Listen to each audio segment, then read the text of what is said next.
वैसे पीछे से बने। हेलो दोस्तों, नमस्ते, प्रणाम, मैं हूं चंती, स्वागत करती हूँ सभी के चैनल पे।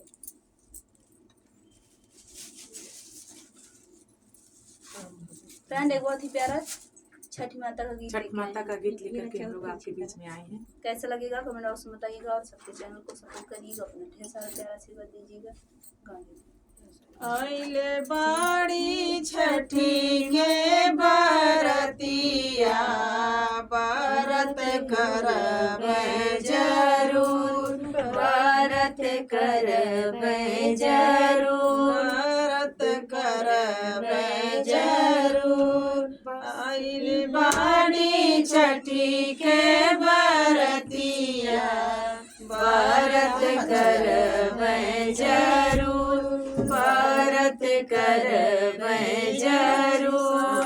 सूजे पकवेली ठोकवा, ननदोरी नैली बखीर, ननदोरी नैली बखीर, ननदोरी नैली बखीर, ननदोरी नैली बखीर।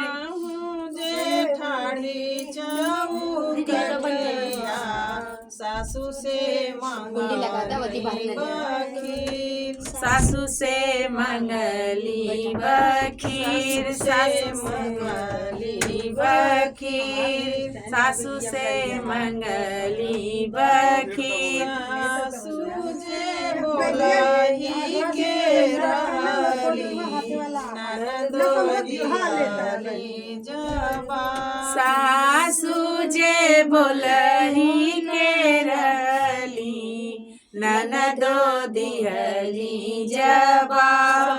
सासू जे बोलही के रहली, ननदो दिहली जवाब। सासू जे बोलही के रहली, ननदो दिहली जवाब। तू तो भौजी जन्म के बजनिया, कैसे खइबू बखीर। तू तो भौजी जन्म के बजनिया, कैसे खइबू बखीर।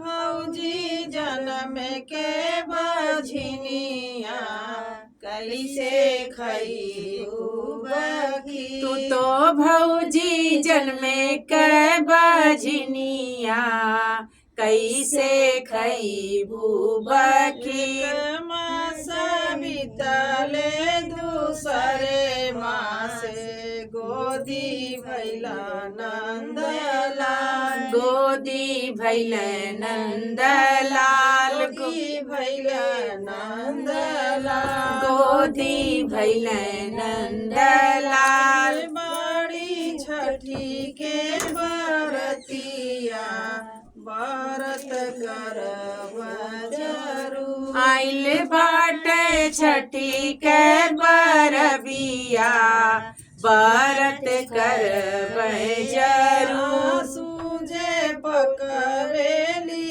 पुआवा, ननदोरी लौकी भात। सासू जे पकावेली पुआवा, ननदोरी नैली बखीर। सासू जे पकवेली पुआवा, ननदोरी लौकी भात, ननदोरी लौकी भात। जेठाड़ चौकटिया, ननदो दिहली लौकी भात, ननदो दिहली लौकी भात, ननदो दिहली लौकी भात, ननदो दिहली लौकी भात।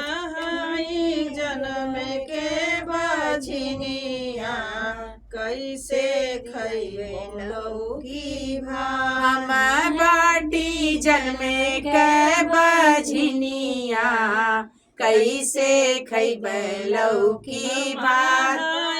जन्म के बजनिया, कैसे खइबो लौकी भात। हम बाटी जन्म के बजनिया, कैसे खाइब लौकी भात